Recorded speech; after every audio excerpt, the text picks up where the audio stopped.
Olá pessoal, bem-vindos a mais uma videoaula sobre automação industrial. E na videoaula de hoje, pessoal, nós iremos aprender um pouquinho sobre o funcionamento de um inversor de frequência. Vamos ver também o porquê a gente aplica um inversor de frequência na indústria. E por último, vamos ver como realizar as ligações físicas de um inversor de frequência. Preparados, pessoal? Então vamos para mais uma videoaula sobre automação industrial.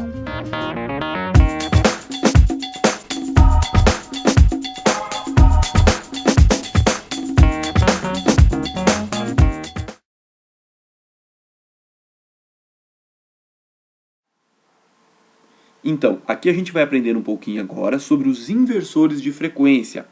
Esses são os modelos de inversores de frequência produzidos pela ALS. Cada modelo desse tem a sua particularidade para que possa atender às mais variadas aplicações existentes na indústria. Certo, pessoal? Mas primeiro de tudo a gente vai aprender um pouquinho para que serve um inversor de frequência. Então, o primeiro motivo que a gente pode e deve utilizar um inversor de frequência na nossa aplicação é quando precisamos variar a velocidade do motor lá instalado na nossa aplicação. Então, se a sua aplicação exige que você altere a velocidade do motor, você vai utilizar um inversor de frequência para fazer essa função. Certo? E o motor utilizado no inversor de frequência tem que ser um motor de indução trifásico, pessoal. Certo? Por quê? Porque o monofásico você não pode ligar num inversor de frequência. Porém, o inversor de frequência, você pode alimentar ele tanto com o sistema monofásico quanto o sistema trifásico. Mas a saída do inversor será sempre o motor trifásico. Um segundo motivo que a gente pode utilizar um inversor de frequência na nossa aplicação é quando precisamos alterar o sentido de rotação do nosso motor. Então, se na nossa aplicação exige que uma hora o motor gire no sentido horário, outra hora o motor gire no sentido anti-horário, a gente pode utilizar aí também um inversor de frequência para fazer essa função, certo? E o terceiro motivo, talvez, seja para a gente eliminar a corrente de partida quando a gente parte um motor sem inversor de frequência, pessoal.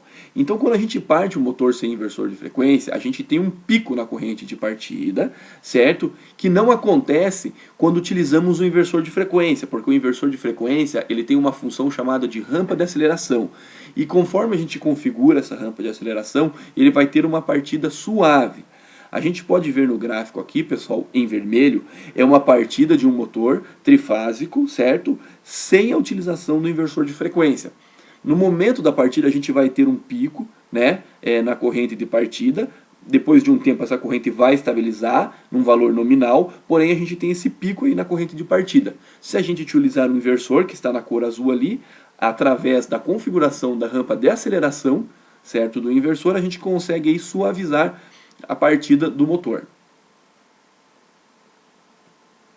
Bom, pessoal, agora a gente vai ver um pouquinho sobre os modelos de inversores disponíveis aí pela ALS, certo?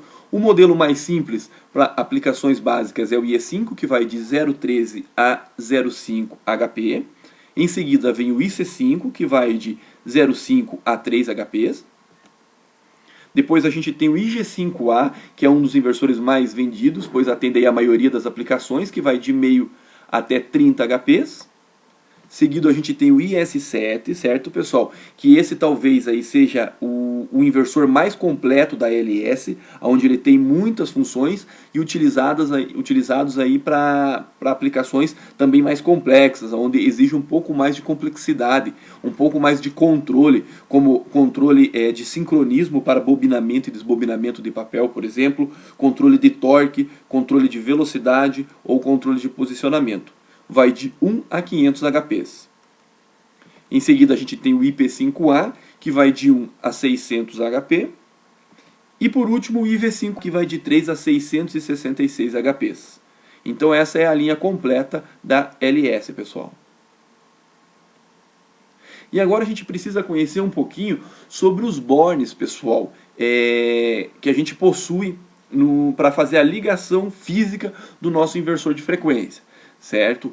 Então aqui, apresentando aqui na parte de cima, a gente tem aqui os bornes de alimentação, nesse caso é o inversor trifásico, tá? Então a gente vai alimentar ele com as fases R, S e T, certo? Mais embaixo aqui, pessoal, a gente tem as fases que vão para o motor, o VW, é a saída, né, para o motor. Mais em cima aqui à direita, pessoal, a gente tem um relé, que é o 3A, 3B e 3C, onde 3C é o comum do nosso relé, o 3B é o normalmente fechado e o 3A é o normalmente aberto. Tá? Por que a gente utiliza um relé no inversor de frequência? Às vezes, para avisar de alguma falha, algum alarme, você tem uma saída aí para utilizar esse relé. E mais em cima aqui, pessoal, nós temos as entradas digitais, certo? Esse modelo possui apenas 5 entradas digitais, uma entrada analógica, uma saída analógica e um borne de comum. Certo, pessoal? Que a gente vai ver um pouquinho mais para frente como fazer a ligação desses bornes. Então, por que a gente utiliza, pessoal, as entradas digitais do inversor? Bom, a gente pode partir o inversor de várias formas, a gente vai ver também, certo? Das partidas que a gente pode fazer no inversor de frequência é através das suas entradas digitais. Então a gente pode configurar, por exemplo, ele já vem de fábrica desse jeito, configurado o P1 para partir o motor no sentido horário e o P2 para partir o motor no sentido anti-horário. Certo, pessoal? Temos a entrada analógica aqui também mais para baixo, certo? Aonde a gente pode ligar um potenciômetro externo e através desse potenciômetro a gente estar mudando, alterando a velocidade, a frequência, certo? De giro do motor. A gente tem também aqui, mais para baixo, uma saída analógica, onde essa saída analógica pode ser proporcional à velocidade do motor, proporcional à tensão, à corrente e assim por diante. Então você pode sair de 0 a 10 volts proporcional a alguma grandeza aí do inversor. Certo, pessoal? Então a gente precisa conhecer alguns parâmetros básicos, pessoal, apenas para a gente partir o nosso motor, tá? Então um parâmetro muito importante no inversor de frequência aqui da LS é o parâmetro chamado DRV, que é nesse parâmetro que a gente configura o modo de partida. Como eu disse, existem vários modos de você partir no motor, certo? Então é nesse parâmetro que a gente vai fazer a configuração de que modo a gente vai partir no motor. Se vai ser através de um botão, se vai ser através de comunicação com o CLP, certo, pessoal? Ou se vai ser através do teclado que ele já possui na parte frontal. Então é nesse comando, nesse DRV, que a gente configura aí o modo de partida. No FRQ a gente vai configurar o modo que vai ser alterado a velocidade do nosso motor. A gente pode também utilizar aí um potenciômetro externo, o próprio potenciômetro que vem na frente aí do inversor de frequência, ou talvez por comunicação através de um CLP. Um outro item importante é o ACC, que é a rampa de aceleração. É através da rampa de aceleração, a configuração da rampa, que a gente vai fazer aquela partida suave, evitando aquele pico na corrente de partida, pessoal. E o DEC, que é a rampa de desaceleração, certo? Para que o motor também desacelere suavemente. Então o primeiro parâmetro que a gente vai ver aqui é o DRV, certo?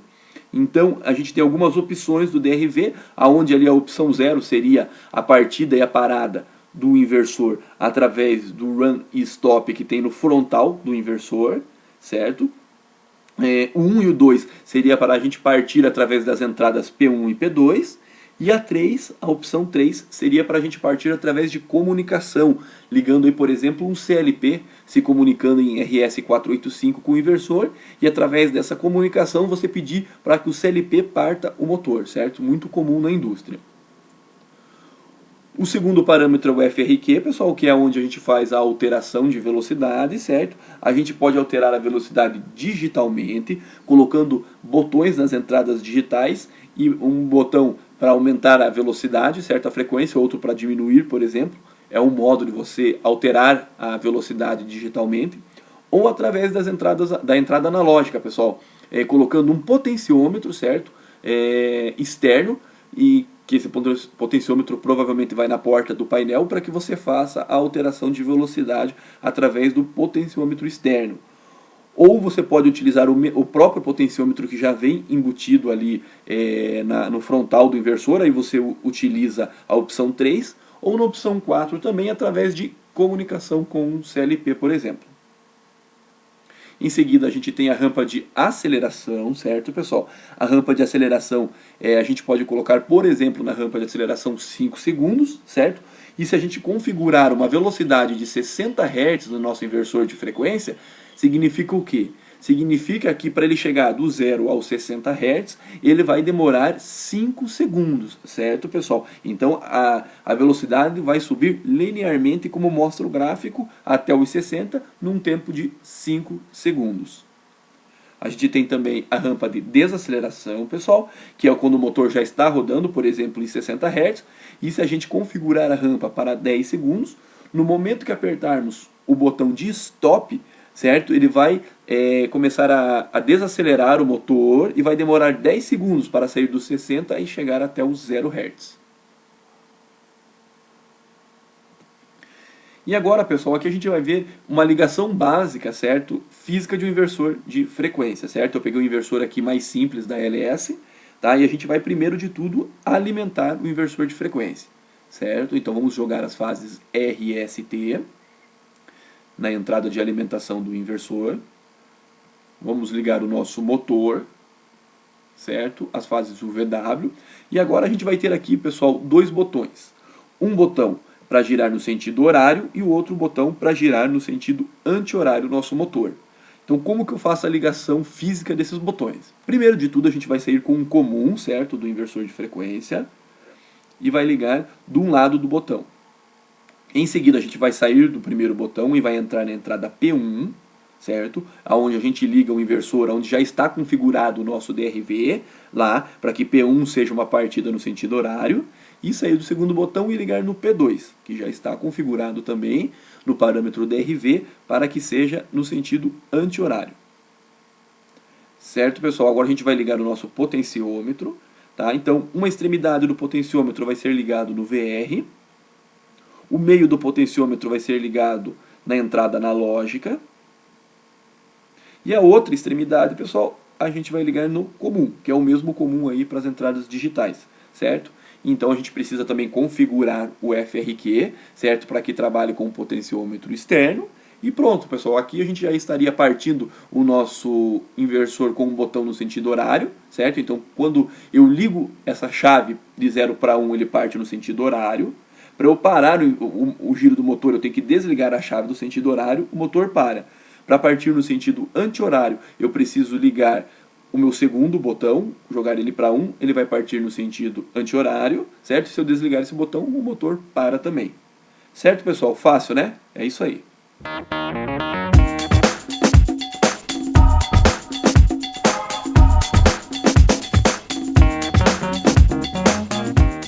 E aí, pessoal, gostaram da nossa videoaula de hoje? Espero que sim. Uma videoaula básica, porém uma videoaula aí para a gente ter um pouquinho mais do conhecimento sobre o inversor de frequência, que é muito utilizado na indústria. Certo, pessoal? Eu peço por gentileza que vocês se inscrevam no nosso canal. Se vocês gostaram do vídeo, curta o nosso vídeo no YouTube. E se precisam de mais informações sobre os produtos da LS, vocês podem entrar no www.lsbrasil.com.br. Certo, pessoal? Obrigado pela audiência de vocês, fique com Deus e até a próxima videoaula!